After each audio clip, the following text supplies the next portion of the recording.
Coming back to you again, Cliff Jumper 1984, Red Rocks, your favorite Autobot, drinking that natty ice.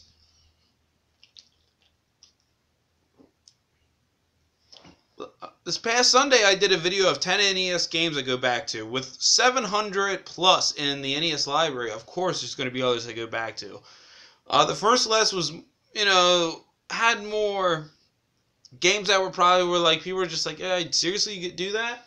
And this one builds up on it a little bit with other games that I definitely pick up a lot and play. Even if it's just for like 10 or 15 minutes to get my fill, these are games I go after. Let's start with one a lot of people probably want to put on their list. Xevious. Reason why, this was when I had my first, 5 to 7 games back in, the mid-80s.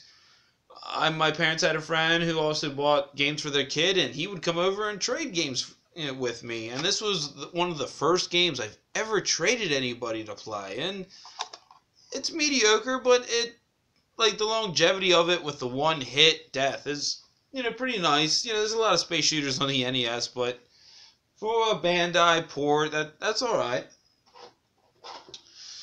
One of the original releases, Black Label, well, Silver Label game, Rad Racer. Why Rad Racer? It was a game I didn't have when I was younger.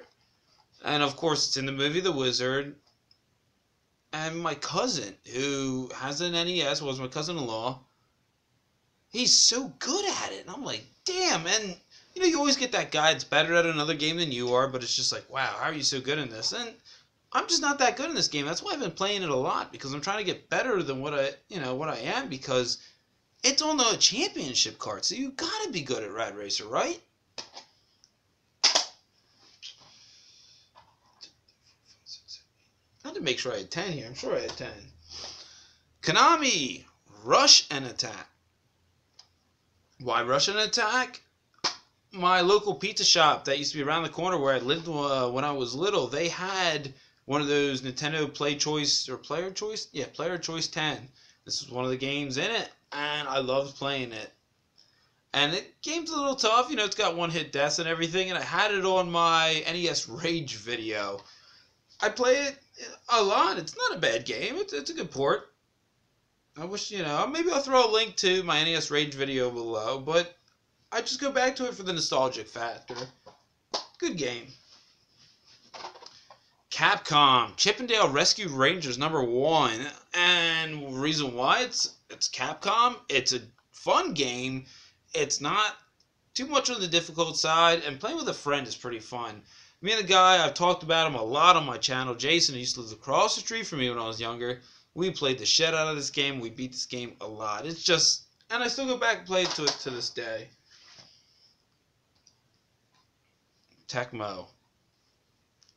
Rygar. I think it's Rygar. This used to be on the Player Choice 10 too, but not until I rented this. It's a long story about this game. I rented this probably when I was like 7 or 8 when I got my Nintendo from the local A to Z video store, and I didn't know much about it or how to play it till I got to the one part, and I rented it every now and then until I understood the game and finally got it used, probably when I was like 12, and I was able to beat it, and I like the game. It's really fun. The music's awesome, and it's a good NES game, and I recommend to anybody who has an NES to pick this up because it's not expensive. It's a decent game. It gives you a decent challenge. It's not overbearing. I can't express enough of my love for that game, to be honest. I got a couple games. Try to figure out the order how I want to do them. How about this? Trade West. Double Dragon 1. I don't know why I go back to this so much. Again, the music, the gameplay, the nostalgic factor. Again, me and Jason used to play the shit out of this. I can get further on this now than I've ever got. I can get to the last boss, and I don't think I've ever beaten this on my own. But I can get to the last boss, and I'm sure if I keep trying and trying, I can beat him. It's a fun fucking game. Whoa, beer break.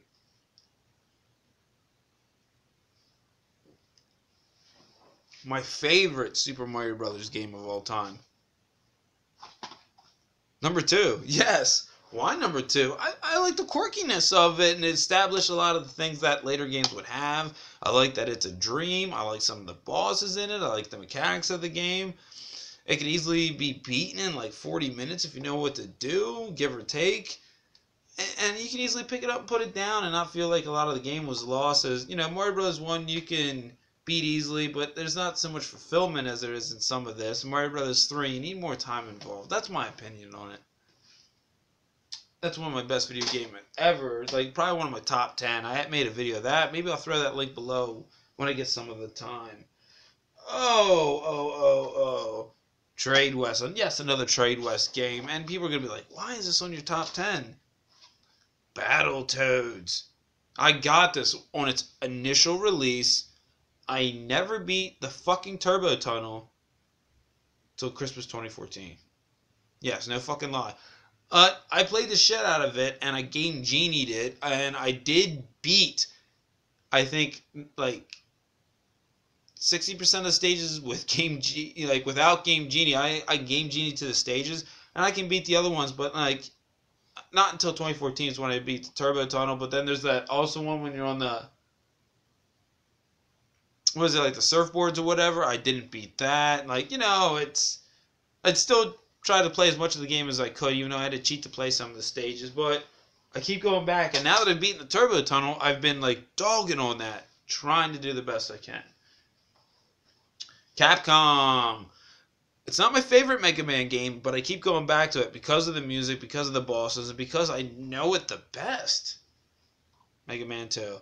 And it's not the only Mega Man game I have. I have 1 and I have 6, and I love the shit out of 3, 5, and 6. Don't ask me why, and a lot of people frown on them.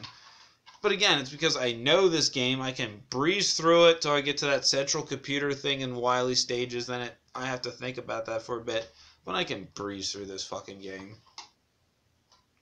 And, the artwork's pretty comical on it. Last but not least, and I don't think this is a game a lot of people have on their top 10. It's an acclaimed game, and it's one of the 3 series. Wizards and Warriors. Thanks, D'Amelio. But, it's a relatively cheap game, and I had this when I was younger, and it was another game I rented when I first got my NES when I was very young, and I didn't know what to do with like the trees and how to hop in the doors and everything. And when I figured out what to do, this is like a game that had to be a staple of mine. And this is like, the 4th and 5th time I've had an NES. I've got 2 right now. And this is like a pivotive thing. Pivotive? Is that even? Or it's a turning point of my gamer status into figuring out what to do in this game, which led to problem solving and everything. Even though it's not like a problem solving game, it's just how to figure out, instead of moving right to left or left to right, how to jump up and traverse through doors. This is the biggest thing in my gaming learning experience, I think, as a beginner, back in 87, 88, or 89, whenever this came out.